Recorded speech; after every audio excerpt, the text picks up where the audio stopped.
Hello, my darlings. This is Micah Riot. I'm recording from Southern California.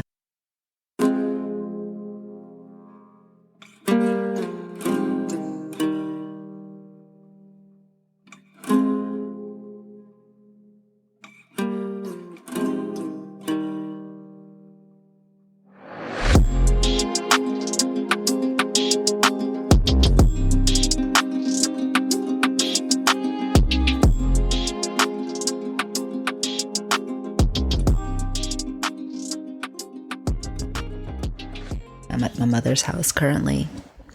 It's 10:22 p.m. on Saturday, May 13th.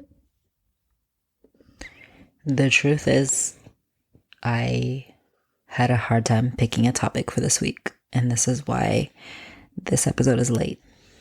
As I arrived in LA, there was drama unfolding on TikTok, and I jumped right in. If you're not on TikTok, and you're not a tattoo artist or a tattoo enthusiast, if you're not somebody who is on Tattoo Talk, you probably don't know what happened. Maybe you should. I will give you a short synopsis.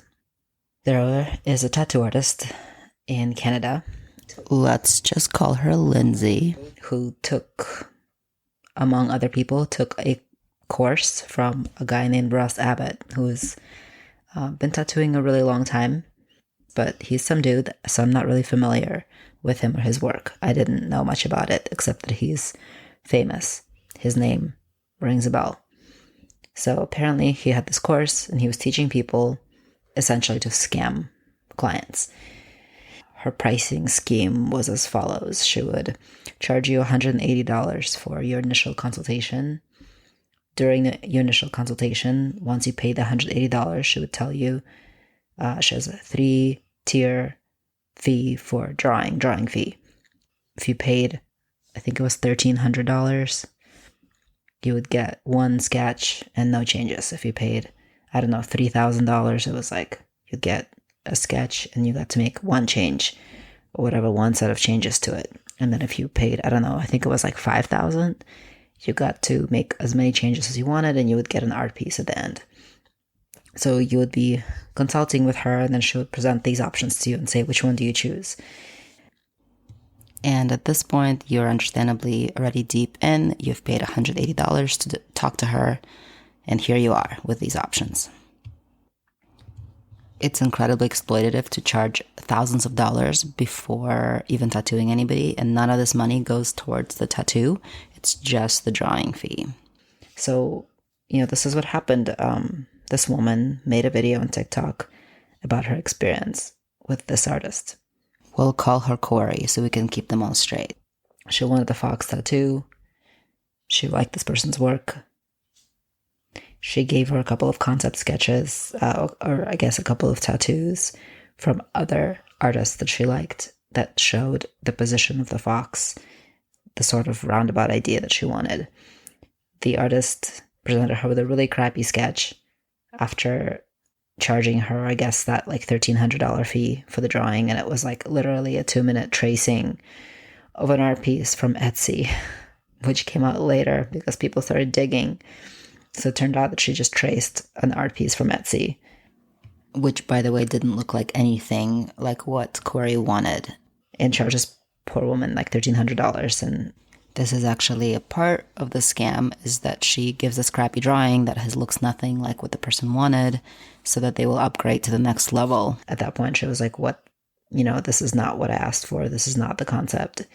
And then that scammy artist was like, well, if you want me to draw you another fox, then you're going to have to pay me another, $1,500. So the client, Corey, made a TikTok about it, told the whole story in detail. It blew up. People realized that she's not the only one. They started digging. It turns out that her tattoos, a lot of them are tracings from the internet. The other thing that happened was there was a young woman who went through this whole process with this person, with Lindsay, and at the end of it was like, I'm not paying you any more money. I've paid you thousands of dollars. This tattoo artist called the cops on her and told the Canadian tattoo community, the other tattoo artists that they knew in Canada, that this person skipped out on a day of pay with them and gave this young woman's ID out, and everybody fucking posted it on the internet. I just saw one apology to this person recently. Yeah, really fucked. She's a sociopath. Like, to me, it's just inconceivable that scamming people like this out of thousands of dollars. And I'm giving you all of this information to give you the background for what this topic is. And the topic of this episode is what's important to me as your tattoo artist in our relationship. What is important to me as a tattoo artist in my relationships with my clients? And the first thing would be safety. It's important to me that you feel safe with me. And that includes physically, emotionally, mentally. Safe physically, meaning that you know that I'm using equipment that is safe, needles that are new. In my case, I don't autoclave needles. Some people do. Everything I use is one time only, except for the machine. The inks, the way I pour them, there's no cross-contamination. That's number one. I wear masks. For me, the pandemic is still happening. I have people in my life that are immunocompromised. So I wear masks. And so I believe that's keeping us both safer, keeps you safer. Emotionally, I want you to feel comfortable telling me if you're uncomfortable. I want you to feel good about letting me know what your boundaries are, where your limits are. I want you to feel safe revealing trauma to me at appropriate times if you need be, if you would like to, if it's going to help our process in the space.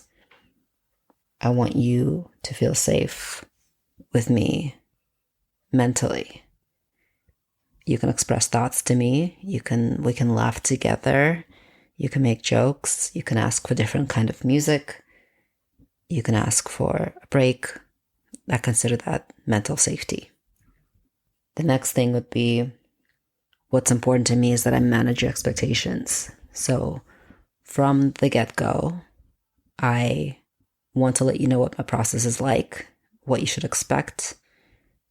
My process isn't like some tattoo artists out there, meaning I don't send art back and forth. I do a lot of my drawing on the skin, and I make sure that you know that before you sign up to work with me. I do charge a small consultation fee. I think it's $50 currently. And during that consultation, I allow you to ask me any questions, and I really want you to be comfortable and have the expectations managed before you sign up for an appointment with me, which would mean that you will then give a deposit to the appointment. And your deposit will go towards your tattoo. It's also important to me that you know ballpark what you are signing up for financially. I do not want tattooing to only be available to people who are wealthy, who have a lot of disposable income. If you need to budget for this, if you need to time it out, the last thing I want is somebody surprised with thousands of dollars worth of extra cost. If we end up expanding the piece, making it different, it will take longer. I will always communicate that with you, and I will always let you know that it's going to cost more than we talked about. As part of managing expectations financially, I will tell you how much I think what you want will cost. And if I can't estimate it because it's a much larger idea and we don't yet even know what the art will look like or what style we're working in, then I will let you know that. I will tell you how long things took that maybe are comparable in my portfolio. Another thing that's important to me is your privacy. As your tattoo artist, I do have to take a photo of your ID for my records. It's something that the state of California wants us to do as part of keeping paperwork and paper trails of the clients that come through our shops. So I do have to take a picture of your ID, but it goes in a file. I don't look at it. Nobody else looks at it unless I absolutely have to show it to an agent to prove that my shop is up to code.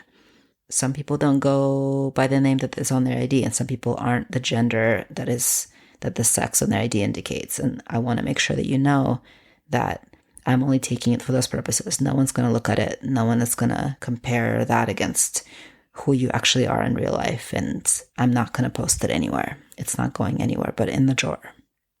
I need to dip back into the realm of physical comfort. It's important to me that you're physically comfortable.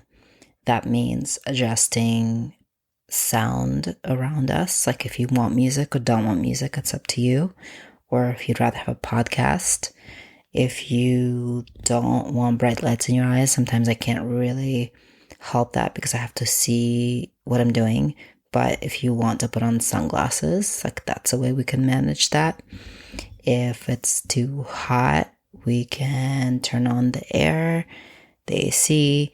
And if it's too cold, we can turn on the heater or drape you in blankets that I have. And if you're thirsty, I have water, I have tea, I have fizzy water, I don't usually keep a lot of snacks around, but if your blood sugar is dipping a little bit because it's an intense experience getting tattooed, I have lollipops. They're organic and they're delicious. And you're welcome to as many of them as you like. And if you need a break, of course, we can take a break. And if you really need a snack, like there's food around, we can get you that.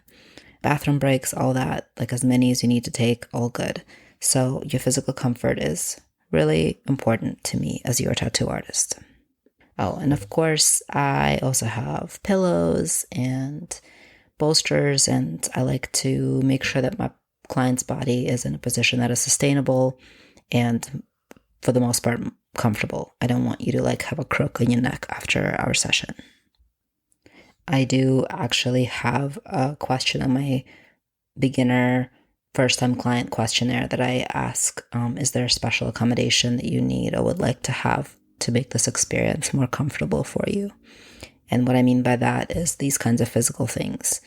Or, if you have a severe allergy, like to peanuts or something being in the room, I would like to know that. And same for like scents. If you're allergic to scents, it'll be good to know. And make sure I don't light any scented candles the day before you come in. It's important to me that there's trust both ways. I want you to trust me because you can feel that I'm a decent person and I'm going to give you the best tattoo I can possibly give you, and I'm going to take care of you the best I can possibly take care of you. And you've seen a lot of my work online, and so you trust my abilities.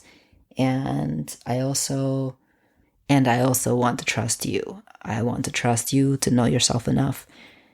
I want to trust that you're fully consenting to this experience. And honestly, when there's trust on both sides and I can truly feel it, I do my best work. It's important to me not to take you too far in the way of pain. I don't do very long sessions because most clients would not really want to. Maybe they could, and some clients for sure couldn't even ask for, but for a lot of people, over 2 to 3 hours of tattoo work becomes kind of excruciating, and I'm not gonna push somebody to that place. Also for me, for my body, it's hard on the body tattooing, bending over, concentrating on a small area of detail. Of course, if I'm uncomfortable, I will not do my best work. So that's not a good situation for either one of us.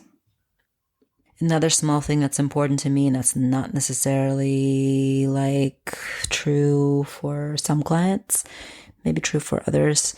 I don't want to ruin your things. So if you're coming in and you're wearing a shirt that you really like, and I think we're going to get ink on it, I'm going to see if you would rather take it off and like put a blanket on top on your torso, wrap a blanket around yourself, because people don't always realize that clothing can get ruined with tattooing.